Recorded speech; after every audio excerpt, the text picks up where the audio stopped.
this video, I wanted to discuss or give some advice to newer traders about trading stocks or even investing too. What I want to do is pretend like I am able to give myself advice.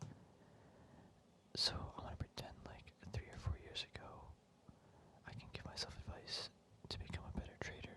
So I guess what would I tell myself that I think that would be beneficial to make myself a better trader, I guess today or even back then? Like, what have I learned these last few years that I think as a newer person looking into the stock market for investing or trading would be important to know?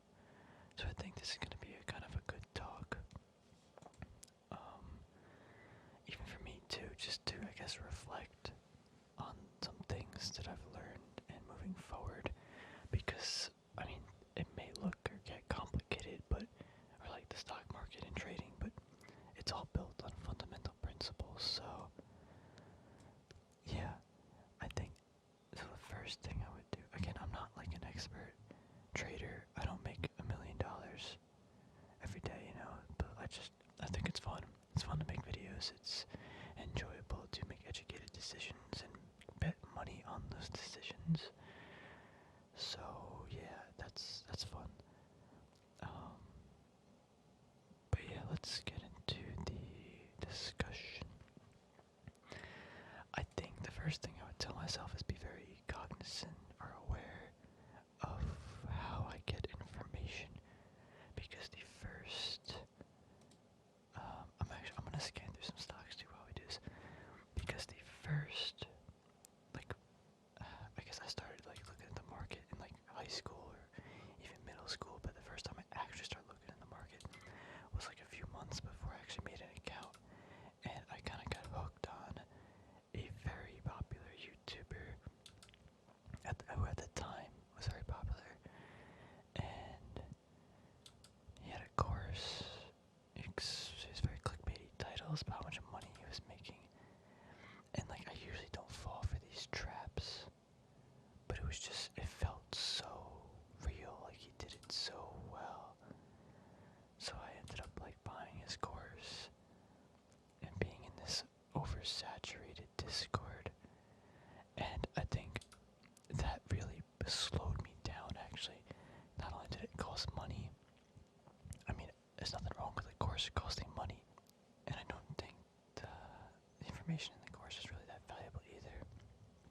I mean, no disrespect, but it just, I don't know how to explain it, but I think most YouTube courses about stock trading are just regurgitated, bundled up information that you can find for free on any article online, or just someone else explaining it.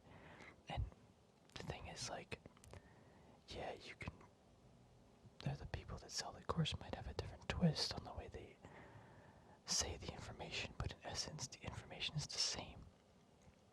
And I don't think it's necessary to buy, again, bundled up, regurgitated information, because that's all it is. And they just slap a price tag on it and then call it their own unique little thing that I just don't think it's useful. So I would definitely just not buy a YouTube course at all. Now there are some things on YouTube that I think would be worthy of buying. There's some private like instruction courses where maybe it's like 20 to 40, 1 to 20 people, where you get time to discuss like things with the instructor. There are live streams that are paid live streams. You get to watch the person trade live. I think that's pretty important. The one other thing that I did buy was a couple months of like a live stream with somebody, and he was very well educated. He showed all of his trades, explained things. It was a paid like Discord server, and I learned so much from this guy.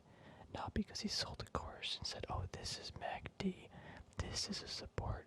He literally just was like, just when you watch someone perform an activity, I think, or like have them athletes as they're performing active. Same thing with like, let's say basketball or like some sport, right? Like you can go to a sit-down lecture of, oh, this is the ball, this is the distance of the three-point line. Like who cares, bro? Like all you want to know is you gotta get time in the field, you gotta practice, and you gotta watch people that are better than you. And this guy was good, and he just had entries. He was confident with his entries. He understood his risks, and he cut the risks and stuff. So I think, yeah, that's very valuable. That's infinitely more valuable than buying some course, which is information that is free online anyway. So, and almost all the things in like these YouTube courses are, you'll never use it probably, because I, like, even me, like right now, like don't use any indicators. That's what the courses usually are built on, indicators and understanding every little thing about it, like, or almost all the indicators, like VWAP, you have Bollinger Bands, RSI, you got like moving indicators, moving averages, simple moving, bro, who cares? Like, just figure out like some things that work, and if you understand like the candlesticks, the volume, price levels, pattern development, that's in my opinion much more valuable, because it's just the raw data that you're looking at. You're not looking at some derived line. Again, in data, lines and things like that do help interpret the data, but you don't need, like, you don't need it. Recently I took off the standard deviation lines because I was like, I was never using this. Why do I need this? So it just cleans up the chart. It looks nice. Holy CGC went up to $60. Oh my god. Alright, let's get back. Yeah, just be cautious. Like, just even listening to people on YouTube, like, even my videos, like, I feel like I do a good job at not trying to sell people stuff and not try to lie and say, oh, I had this great trade, I made $100,000. Like, bro, like, who cares? It's all like relative about percentages, and I guess that's one thing too. Like, some videos on YouTube are like, oh, I made $1,000 right now, whatever, 5 minutes, or it's like how much money, but it's like how much money did you need to make that, right? Because what if it's like you had 100 grand and you put in a trade, you made $1,000, like that's 1% trade, right? So it's just relative, and I think dealing in percentages puts things better into perspective, but that's just me. But yeah, there are some really good YouTubers out there, and there are a lot of bad ones that are just kind of just slimy in my opinion. They're just, I don't know, people do what they want, but yeah, I think I'll transition to the next part. So once I found people, we were on there for a while. Once I found some people, maybe like 3 people, no more than that, then I'm like, okay, I like these people, I kind of trust them. I've watched enough of their videos. I wouldn't immediately go for the most popular people. I would try to find little niche communities that trade on very specific things. I would, actually, this is something I did do about a few months in my trading. I picked something that I was like, okay, I am going to study this. I'm going to trade this pattern, and I'm going to see how it does. So I picked the ascending triangle pattern because it was very easy to identify.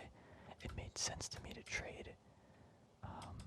And I had a winning trade at AMD. My first trade with that, so I felt good. So I felt like I can interpret this better, or not interpret it, but just analyze it. Because there's so many ways of trading, there's so many aspects to it, but what's important is finding something that works, refining it, and managing the risk. Trading is an interesting like hobby or sport, whatever you want to call it, and in that you just need to make money, right? You just don't want to lose money. So this is a field that I like to think that being a jack of all trades is meaningless. Being decent at everything, you just don't make money that way. So you need to find something that makes sense to you.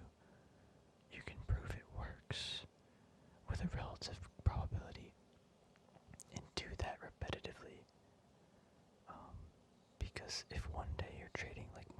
averages. The next day you're trying to trade like head and shoulders patterns, and then the next day you're doing like VWAP strategies. Like, it's too much information. Like, just pick something, refine it, understand it, and try to make money that way. I mean, if you want to go out and experiment new ideas and stuff, yeah, it's fine, but if you're not already making good trades, making money, like, find that one thing that just works for you and you understand you can gain an edge over the market. That's so important. Just two things you need to bring up. One, analysis paralysis. With all these videos on YouTube, real quick, it's so easy to get trapped in, oh, what should I be doing this? Should I do that? Should I do this? That. Like, bro, chill. Just try something. See if it works out. How does it? You can back test things too. But just don't watch hours of videos. Get in the market, actually try to do things. Whether that's paper trading or small position sizes, but analysis paralysis is a thing, and I'm always victim to that whenever I study new things. Another important thing is being able to gain an edge over the market. So no matter what you're doing in trading, if you don't have an increased probability in some decision, you're just coin flipping it, and those can usually result in a loss. You have to have some strategic advantage and a reason to why you're buying a certain stock, or just something that you think it's gonna go up.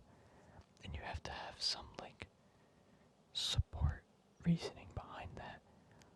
Or again, you're just throwing digital money, whatever, into a market, and it'll just get eaten up. So you need this, like, some edge in the market. My edge is I have, I guess, longer term decisions based on like fundamental reasons. I then get in those decisions based on price supports and levels, and I also look for like volatility patterns over longer term time frames, maybe a month. I like to see a month. I think Tesla was the last good one we had, really. So like this big volatility pattern, this was 2 months long. The trading bots have a hard time with this setup, in my opinion. I don't know exactly if they do, but I have a better edge, in my opinion. I guess that's not scientifically correct. I have a better edge knowing I have a bigger time frame that the trading bots, aren't going to be giving these microscopic positions. I see this big volatility funneling. I know this EV sector hype. That's my edge right here. Is I see this, and I'm gonna bet knowing it's probably gonna go up. It could have went down, but I'm there ready to sell at certain price points if it happens. So I guess that's my edge, and it's really the ascending triangle is my edge. It's my bread and butter. Haven't seen it in like a month or two. GM might be making it, but it's getting sloppy, so I don't know. But yeah, that's an edge. You gotta find yours. It might be the ascending triangle, maybe something else. Just something where you have a statistical advantage over the market. So yeah, that's one thing I did do well, in my opinion, as a newer trader, was understand that I just need to pick something, trade it, see if it works. If not, make it work, or refine it so I get some increased probability of success. So yeah, so we went over like indicators, this information. I did try day trading for a few months over like the summer. My opinion, it was too stressful. Spent too much time on the computer, and if I didn't make money, if I lost money, you kind of just like, wow, I wasted like 3 hours just staring at a computer.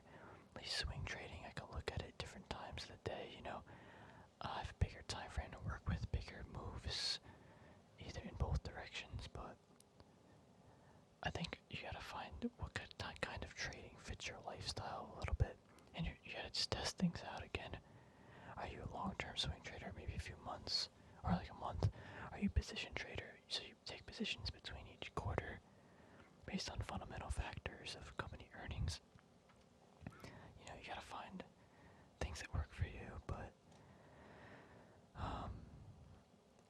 guess it all depends too. Like, actually, yeah, that's what I forgot to do. No, no, no matter what trading you're doing, I guess I did this in the beginning too, but I would make sure that I did it more. Was understand that the larger markets, like it's like gold or the SPY, and how these markets impact some stocks you're trading. So I would also tell myself that, um, yeah, pick like, don't pick like the really hype stocks, like GameStop, let's say, or AMC. Like, there's so many like big companies, like, that you can make a lot of money still in, that doesn't have that increased volatility. Like, if you're trading Workhorse and you don't understand like the history of it, you get slapped like 50% in like 10 minutes or an hour, I guess. Could have got destroyed. So, um, you gotta know like what you're trading to. I try to stick with the larger cap names. Let's say FedEx. Like, I know that this probably isn't gonna tank 50% just randomly, all based on some news. It might be a slower move up, but it's not gonna wipe me out. Also, always understand risk management. Um, yeah, I think we already talked a little bit about this, but I want to talk about specifically. This is something I did early on in my trading career because I understood its importance, and I've never wiped an account. I've never even added really money to. I haven't added money, but I've never had to add money to an account because I got wiped out or even gotten close. Is make sure every trade you place is only like 5%, 10% of your whole portfolio, because if you're wrong, you can minimize that downside, or if something happens, the downside is minimized. So it's so important. I have an entire video, I think, on that. Yeah, definitely. Make sure you understand how to manage your risk. Yeah, one thing too I would tell myself is, you gotta have a list of rules and criteria and stuff about trading, and like, I was gonna say, like, if this happens and this and that, I'm gonna buy here, sell here, yeah. You have some plan in mind of how you're gonna execute and thoughts about the trade. But I think when I first started trading, I was so set on my rules. Like, if this happened, if that, I would sell, I would buy here, do this, that, that I was getting almost like blindsided, that, or I was being hasty with my decision. So let's say it broke a support or something, like the price, it'd shoot down a bit. Oh, I got a panic sell, so I should just sell and slam the ask button, or sell the bid, get me out. Only to find like a minute later, it would bounce right back up, and I would have been in the green. And it's like, why is that happening? And it would consistently happen.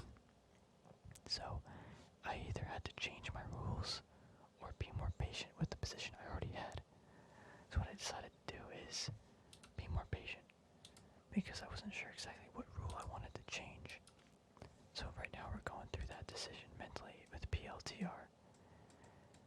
Bought on this day. The next day it shoots up like 20%, whatever, I don't know.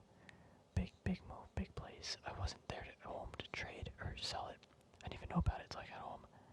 Next day, slaps down, then slaps down further. Now here I got a decision to make. Oh no, it fell right here. It fell below the line of that I deemed to be important.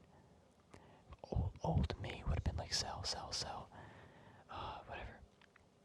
But here I decided to add. I added down here. Shoots up. Alright, great. Good decision. Next day, not looking good. Not looking good. Not looking good. So, I still have my shares. I didn't add, I didn't subtract, but now I am down. So, it's below this important trend line that I deemed necessary. It closed below, and then opened and closed below again with a ball, and it got bought back up. So, this right now does not look strong. Old me, again would have been out here. That's a bad play, because I have to understand, what's going on. what's happening. Is it more likely to bounce here? Is it not? That was a good decision.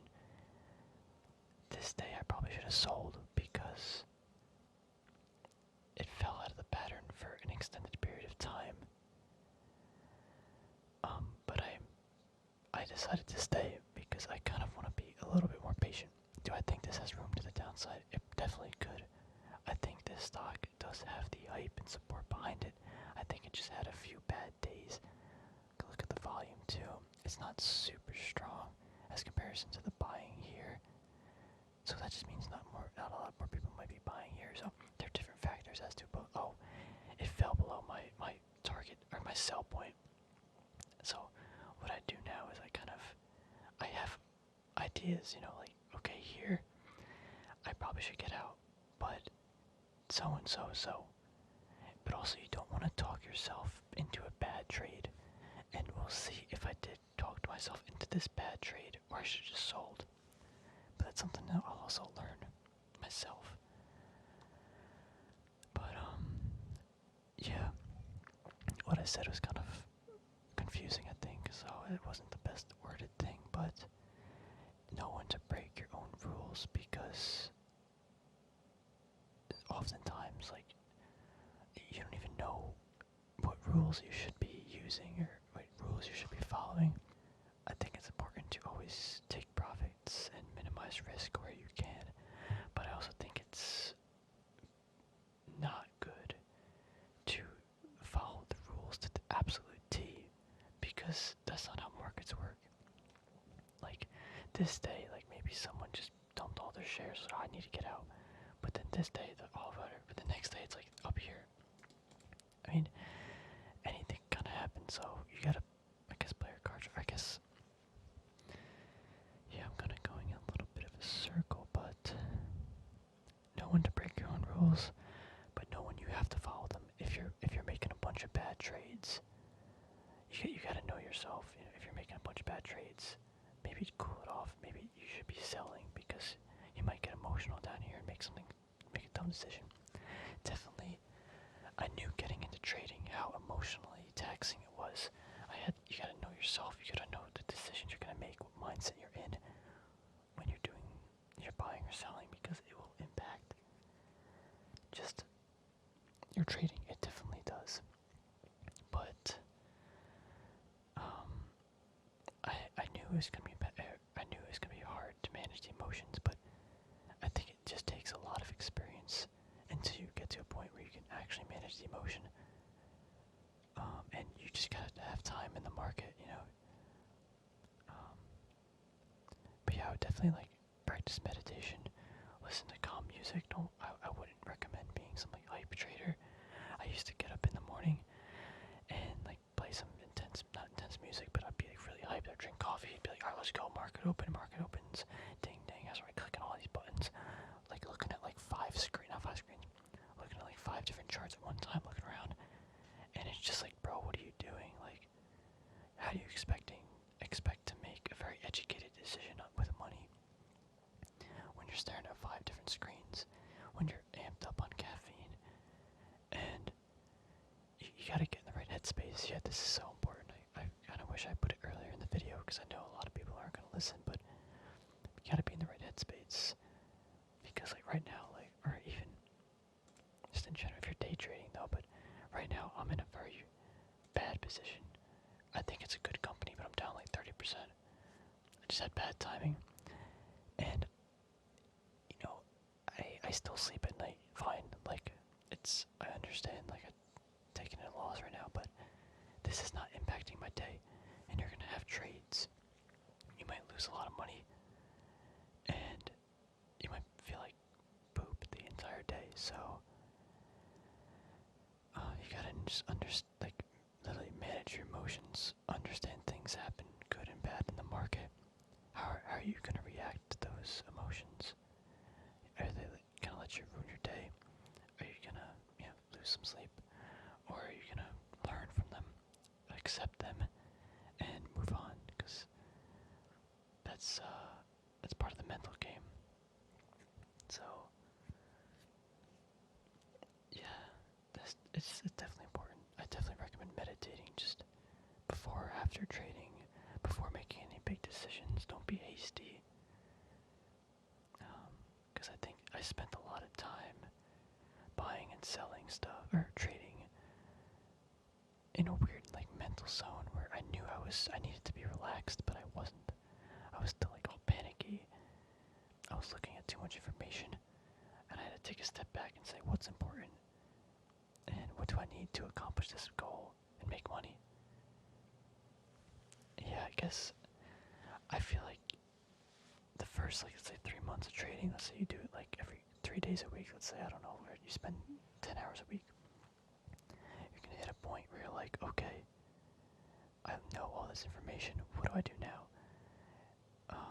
Maybe you're not improving, maybe you are improving, but at some point, maybe like 200 hours of trading, I don't know, take a step back, or every like 100 hours of trading, take a step back and say, what do I need to do, or what's important? What am I doing the things that are important? Am I understanding that this is valuable to me making money, or is it just like a wall or a roadblock that's preventing me from going where I am? So I think that's important to do. I guess the most recent thing for me was that standard deviation zone. I just don't think I need it on the chart anymore, so I just took it off. Just take a step back. Is it important? Do I need to look at it to trade? Now taking a step back again, if I do that, I think RSI, I just don't use it, so I can tell this is relatively oversold by how much it's down, so, again, what's important? Does it make you money? Or, yeah, the mental game is definitely important, just because you gotta know yourself if you're in this interesting headspace. It'd be very hard to make educated decisions with money, especially when you lose money, and even taking profits, it's a weird game because when you put you gotta put it into this is a game. It's not, like I say, it's not real, but if you put the money in, oh, this is real money, I could buy XXXY with this. Losing and gaining the money is very difficult. So, yeah. I think that's enough talking for now. There's so much more advice I guess I would give to myself and to new traders, but a lot of it, no matter what, like, you gotta just learn by yourself. You're always gonna, or almost every new trader is gonna have some really bad trade where they're like, oh my god, that was a lot of money I just lost. They're gonna feel down probably, There's nothing that I can probably say to prevent that from happening, because it's just an experience you might need to, like, move on as a trader, so, plan for that day and make sure when it comes, it doesn't wipe you out, I guess. But yeah, I mean, hopefully this was kind of informative, because I think I said some important stuff. Yeah, definitely, because if I told myself that years ago, I don't think I would have made any less mistakes, but I think maybe it would have helped, like, combat the mistakes, if that makes sense. Alright, anyway, thanks for watching, everybody. If you have any questions or any topics you want me to discuss in another video or in the comments, just put it down there below. I appreciate everybody watching, commenting, liking the video and everything. It's a feel-good thing. Helps me sleep at night, so hopefully you get a good night's sleep too if you're watching this at night. And I'll talk to you guys, I guess, tomorrow. I'm gonna try to do an update video. Yeah.